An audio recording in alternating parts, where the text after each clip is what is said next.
pirate stew. Pirate stew, pirate stew, pirate stew for me and you. The night my mum and dad went out, I said, we won't be babysat. They said, you must not grump and pout. We're going out, and that is that. We've planned a quite exciting night. At first, we'll dine by candlelight, then watch a most instructive show, in which we'll learn how flowers grow. You have to promise to behave. Then from the hall there came a pitter-thump. We know you'll both be brave. Say hello to your babysitter. His hair was gray, his face was scarred, right leg a peg, left hand a hook. He grinned a grin and said, my card. It read, Long John McRon, ship's cook.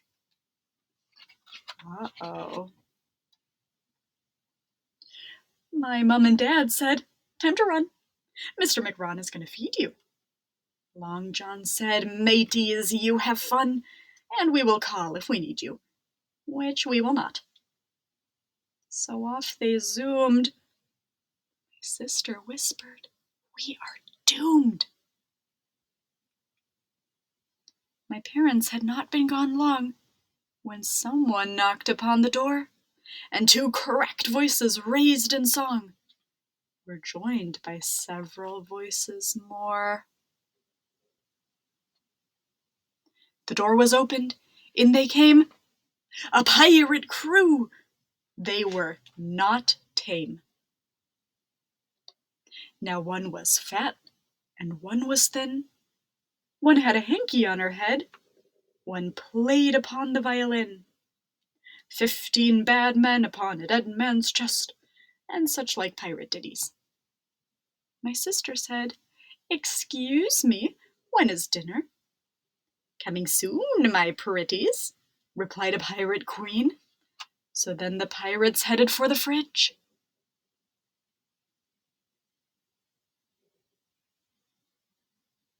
And gazed inside with puzzled looks. Some of the pirates scratched their heads. Some of the pirates sucked their hooks. Ew.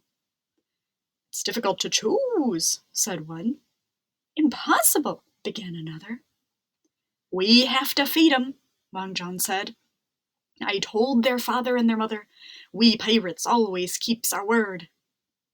At that each pirate nodded head, and so they thoughtfully conferred. Beans on toast? No beans, no bread. Or scrambled eggs? Too complicated. Spaghetti?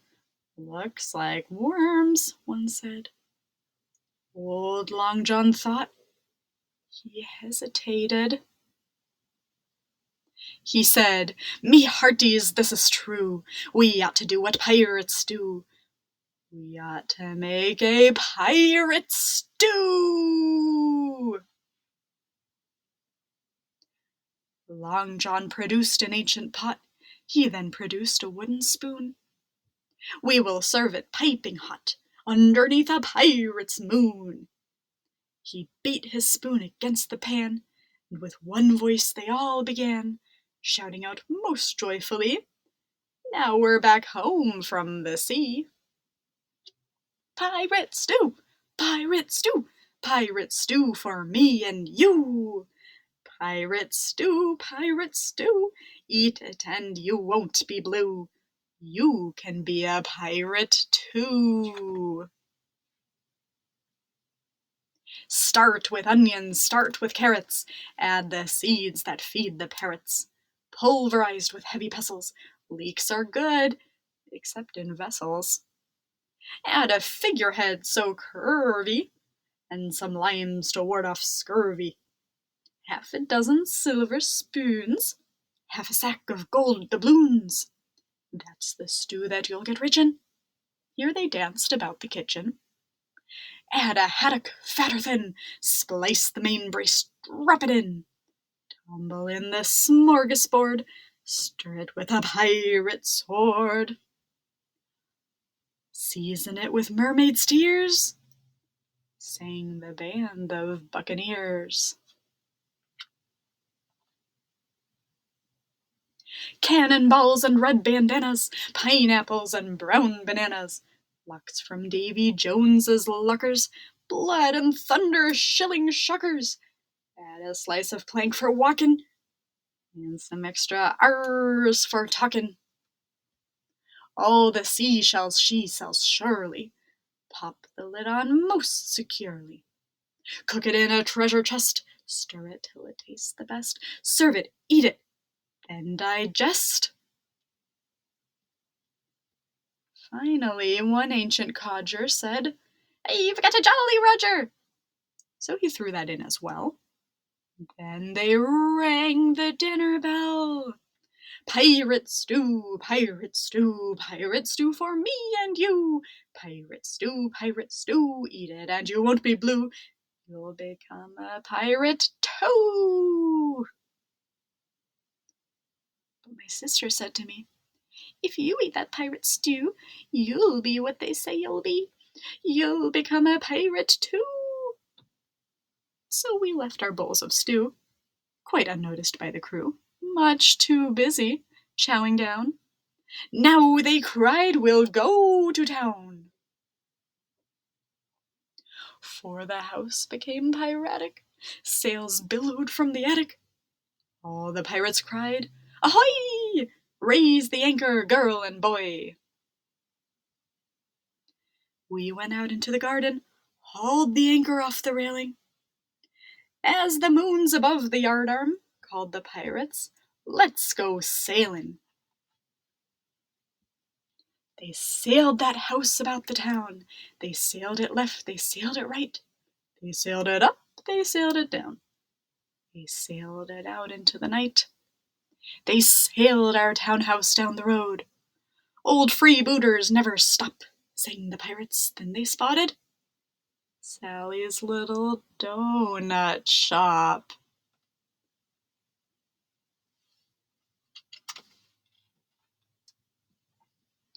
"I am closing for the night," Sally told them.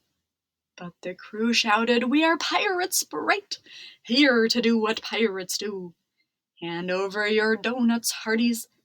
We will have a doughnut party." She said, "They're this morning's doughnuts, slightly stale. No need to shout. Would you like to take and eat them? Otherwise, I'll throw them out." All the pirates cheered so loudly, threw their hats into the air, paid a gold coin, stating proudly, "Pirates always pay their share." Doughnuts jammy, doughnuts creamy, doughnuts chocolate, doughnuts pale, doughnuts yummy, doughnuts dreamy, doughnuts only slightly stale. Me and sister gobbled up a lot of doughnuts for our supper.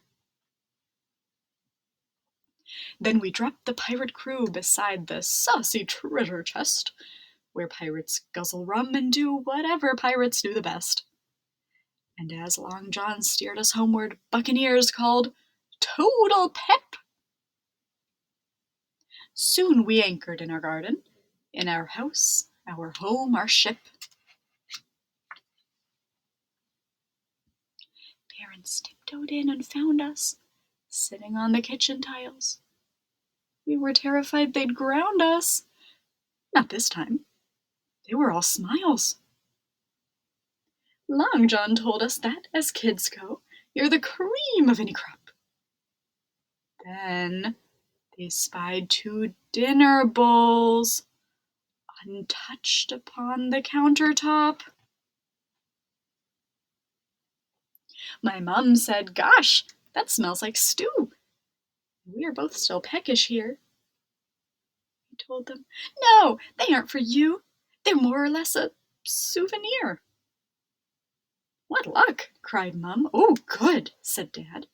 "A late night snack is what we need. Our meal tonight was very bad."